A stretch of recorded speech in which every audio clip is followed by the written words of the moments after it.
Que jo a segon de batxillerat estava més estressada per què faré que no per al moment o pels exàmens o per la selectivitat. I també penso que ens hem de relaxar una mica, que no passa res si no ho saps, que es pot canviar, que sempre estàs a temps d'estudiar.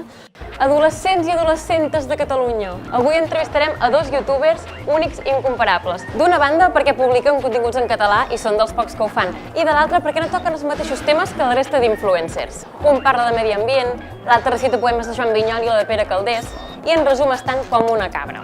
Estic parlant de la Juliana Canet i del Joan Griver, o com més bé els coneixereu, l'Ànima Lliure i el Sir Joan. Anem a trobar-los a Catalunya Ràdio, on col·laboren al programa de ràdio d'adolescents.cat. Som-hi!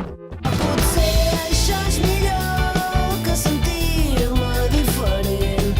M'he de barrejar amb la gent com fa tothom. Com fa tothom. Com fa tothom. Jo no he evolucionat, crec, tampoc molt, perquè jo ja des de petita era super rara, llavors he seguit sent igual de rara i ja està, no? Tu encara eres més raro. Jo, raret, també. Jo tinc 23 anys ara, imagina't quan tenia 18, sembla que en tingués 12. Buenos días. Buenos días. Buenos días. Ei, Penny! Ei, què passa, Penny? Ei, què passa, Penny? Ei, què passa, Penny? Avui vinc a parlar-vos sobre la popularitat.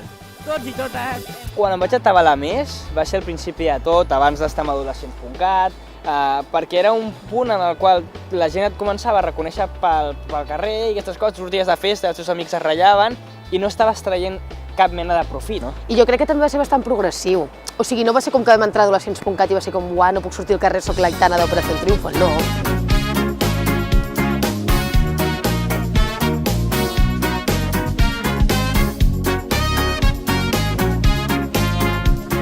Jo si em fiqués a dir aquest jersei que porto és de la Gata Ruiz de la Prada, si feu swipe up teniu el meu 21 Buttons i el podeu trobar.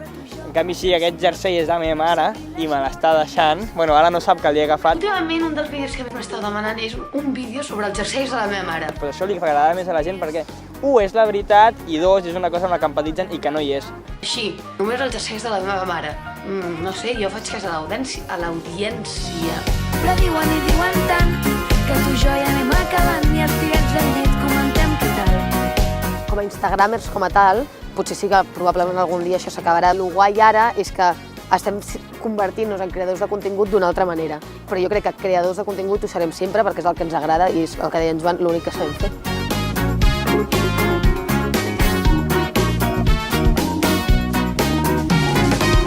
Ara anem cap a la ràdio, que avui entrevistem a l'Alfred. I anem a treballar.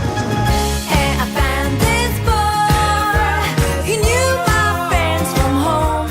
Vaig tenir com el moment vull canviar de batxillerat al social per fer relacions públiques o màrqueting o aquestes coses, però també em va sortir ambientals, que era com conèixer el planeta Terra, saber com funcionen les plantes. I llavors em vaig donar compte que jo gaudia fent una presentació quan me l'havia preparat i quan m'agradava. De la mateixa forma que jo gaudiré exposant una cosa amb la que hi crec, no venent un desodorant que m'han dit, has de vendre això.